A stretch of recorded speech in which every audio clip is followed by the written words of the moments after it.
एक मित्र ने पूछा है, आज रात चंद्र ग्रहण होगा, उस समय ध्यान करने से क्या कुछ गहरे अनुभव हो सकते हैं? इस समय क्या ऊर्जा कुछ विशेष प्रकार की होती है? कृपया मार्गदर्शन करें।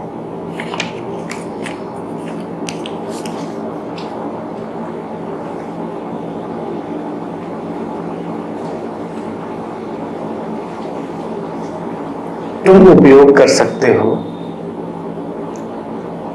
इस स्थिति का, तुम उपयोग कर सकते हो अस्तित्व की बहुत सारी स्थितियों का।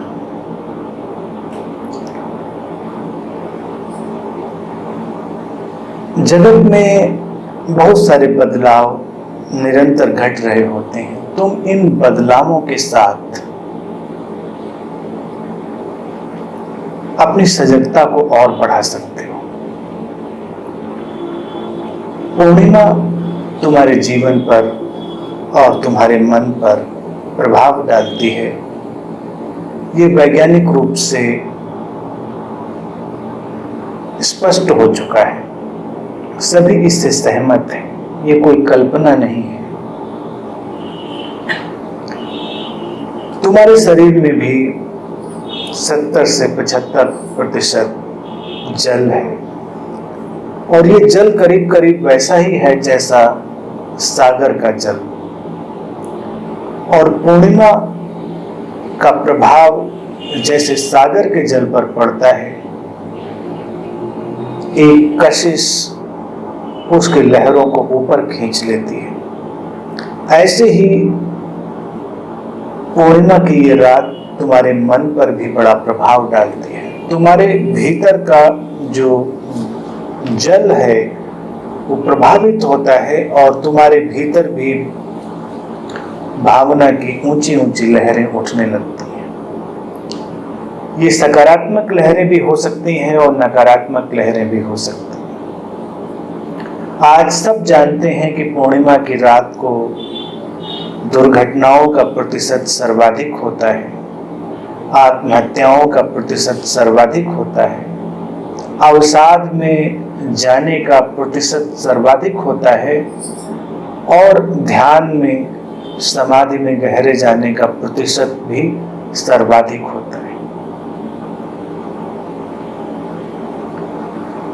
तुम कैसे उपयोग करोगे इस स्थिति का, इससे बहुत अंतर पड़ जाता है। आमतौर से व्यक्ति की जो कंडीशनिंग है वो नकारात्मक हो गई है, तो जब भी ऊर्जा की कोई विशेष परिस्थिति बनती है, वो ऊर्जा नकारात्मक रास्तों से बहने लगती है। तुम्हारे भीतर हर भावदशा की ट्रैक बन जाती है। इसीलिए कई बार मित्रों को लगता है कि ध्यान में गहरे चले जाएं, शक्ति जागृत हो जाए तो क्या होगा। कभी कभी इसके बड़े ही खतरनाक परिणाम हो जाते हैं। तुम्हारे भीतर शक्ति जागृत हो गई है, लेकिन तुम्हारी कंडीशनिंग अभी पुरानी है। तुम्हारे भीतर जो ट्रैक हैं वो अभी पुराने ही हैं, तो सारी की सारी ऊर्जा उन्हीं ट्रैक्स पे बह जाएगी। इसीलिए सद्गुरु के सानिध्य का इतना महत्व है। वो महत्व किसी संप्रदाय या कल्ट के लिए नहीं है।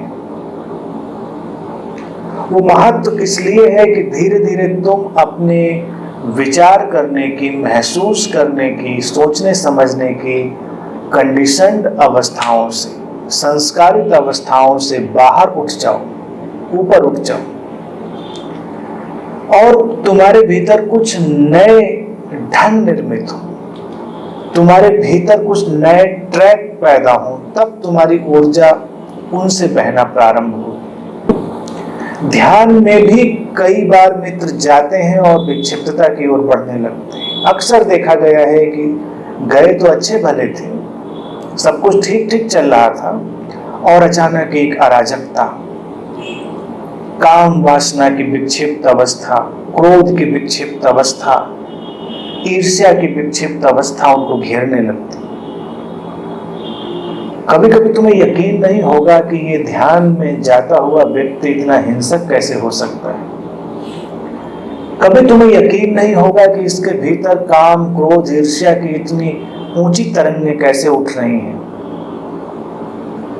वो उठेंगी क्योंकि ऊर्जा सक्रिय हो गई है ध्यान के माध्यम से, और उसके ट्रैक पुराने हैं। उसके ऊर्जा के बहने के जो रास्ते हैं वो पुराने हैं, वो उन्हीं से बह जाएंगे। तुम्हें इसलिए बहुत जागरूक रहने की जरूरत होती है। पूर्णिमा की रात और अमावस्या भी, दोनों का साधना में बड़ा महत्व रहा है। अमावस्या भी तुम्हें बहुत प्रभावित करती है और पूर्णिमा भी बहुत प्रभावित करती है। अब जब प्रकृति में तरंगों की और ऊर्जा की व्यवस्था बनती है तो वो भी तुम्हारे द्वारा ध्यान में गई ऊर्जा के समकक्ष ही होती है। अगर तुम उससे अलाइनमेंट पैदा करो, तुम उससे सामंजस्य पैदा करो, तो बिना कुछ किए तुम ध्यान में जा सकते हो। लेकिन अगर तुम अपनी कंडीशनिंग से भरे हुए हो तो बहुत संभव है तुम्हारे भीतर आत्मघात के विचार पनपने लगे, तुम्हारे भीतर हिंसा के विचार पनपने लगे, तुम्हारे भीतर विध्वंस के विचार पनपने लगे। अक्सर ये देखा गया है कि पूर्णिमा के एक दिन पहले और पूर्णिमा के एक दिन बाद, यानी कि 3 दिन, व्यक्ति मानसिक रूप से बहुत विचलित हो जाता है। अब जब तुम विचलित होते हो तो तुम्हारी सबसे बड़ी जो बीमारी है वो तुम किसी न किसी को उसका कारण समझते हो, किसी व्यक्ति को या किसी परिस्थिति को।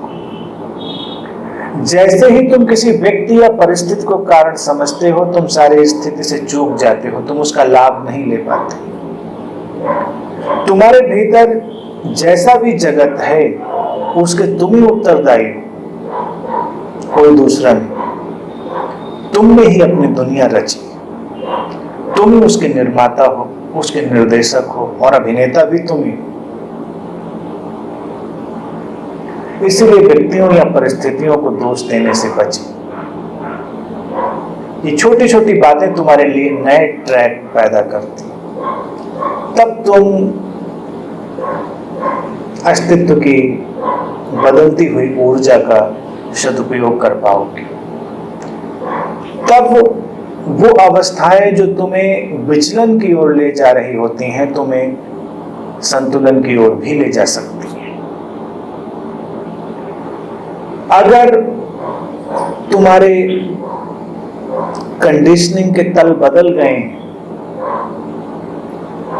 तो हर ऊर्जा की स्थिति तुम्हारे लिए सहयोगी बन जाएगी, चाहे वो काम की ऊर्जा हो, क्रोध की ऊर्जा हो, किसी भी प्रकार की ऊर्जा हो, वो जागेगी और वो पुराने रास्तों को ना पाकर नए रास्तों पर बहेगी और रूपांतरण घट जाएगा। इसलिए कुछ भी बुरा नहीं है अस्तित्व में अगर तुम्हारी कंडीशनिंग नहीं है, और अगर तुम कंडीशनड अवस्था में हो, संस्कारित अवस्था में हो, तुम अपने पुराने ही ढंग और ढर्रे से भरे हुए हो, तो न ज्ञान की बातें, न ध्यान की बातें, न ज्ञान ध्यान की विधियां, न अस्तित्व की बदलती हुई स्थितियां तुम्हारे लिए कोई अंतर लाती। तुम वैसे के वैसे ही बने रहते, केवल एक आवरण जैसा व्यक्ति के भीतर आता है, पूरी तरह निर्विचार होकर, कोई उद्देश्य लेकर नहीं, सारी कल्पनाओं से बाहर होकर, अपेक्षाओं से बाहर होकर तुम बस बैठो और ऊर्जा को अपना काम करने दो। तुम अपने भीतर स्थिरता के केंद्र की ओर मुड़ो, अनुभव करो अपने भीतर की उस आंतरिक स्थिरता को, और फिर अस्तित्व की बदलती हुई ऊर्जा तुम्हारे लिए सहयोगी बन जाएगी।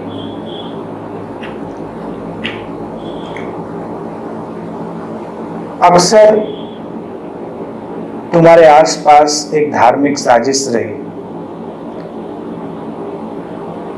क्योंकि समाज या धार्मिक लोग नहीं चाहते कि तुम ज्ञान को उपलब्ध हो। वो कोशिश तो ऐसे ही करते दिखाई देंगे कि तुम उपलब्ध हो जाओ, लेकिन कोशिशों के चलते हुए वो कुछ ऐसा भी करेंगे कि तुम कभी ना हो पाओ, नहीं तो वो सब बंद हो जाएगा। समाज और धर्म की कोई आकांक्षा नहीं तुम्हें बोध देने की। इसलिए जब अस्तित्व में ऐसी घटनाएं घटती हैं तो बहुत सारे अंधविश्वास भी पनपते हैं, और अब तो टीवी चैनल्स की वजह से वो सब तुम्हारे घर तक पहुंच जाता है कि तुम्हें क्या करना है क्या नहीं करना है। कोई जागरूकता और संवेदनशीलता की बात नहीं तुम्हें बताता कि तुम जागरूक और संवेदनशील होकर अपने भीतर गहरे जा सकते हो। कोई किसी कर्म कांड में लगा होगा तो कोई किसी उपाय में लगा होगा,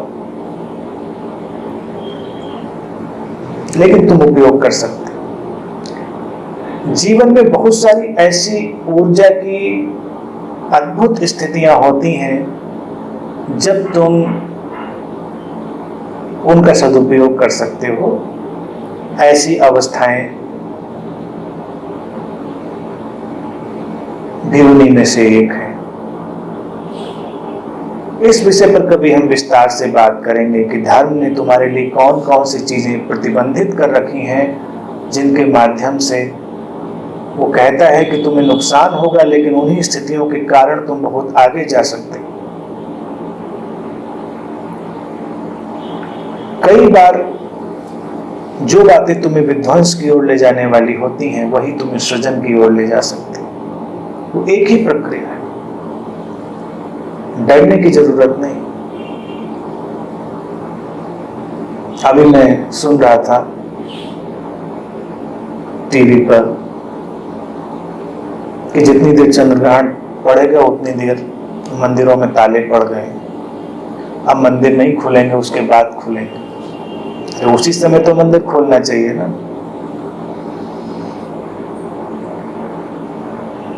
उस समय ही तो साधना में प्रवेश करना चाहिए जब ऊर्जा हलचल में है, गति में है, तुम और गहरे चले जाओगे। जिन जिन स्थितियों में तुम्हें ध्यान साधना से रोका जाता है, उन्हीं उन्हीं स्थितियों में तुम उसमें गहरे प्रवेश कर सकते हो। हमेशा इस बात का ध्यान रखो।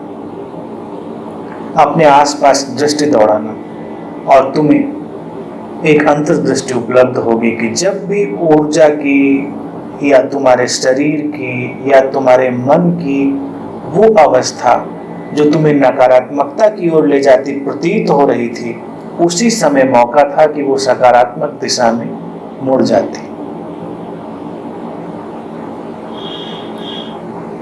तो आज की रात जिस मित्र का मन हो वो बैठे, अनुभव करे और कोई जबरदस्ती ना करे, सहज रहें। अगर सहजता से जग जाए तो ध्यान में प्रवेश कर जाए, सहज ना हो, नींद आ रही हो तो नींद में प्रवेश कर जाए।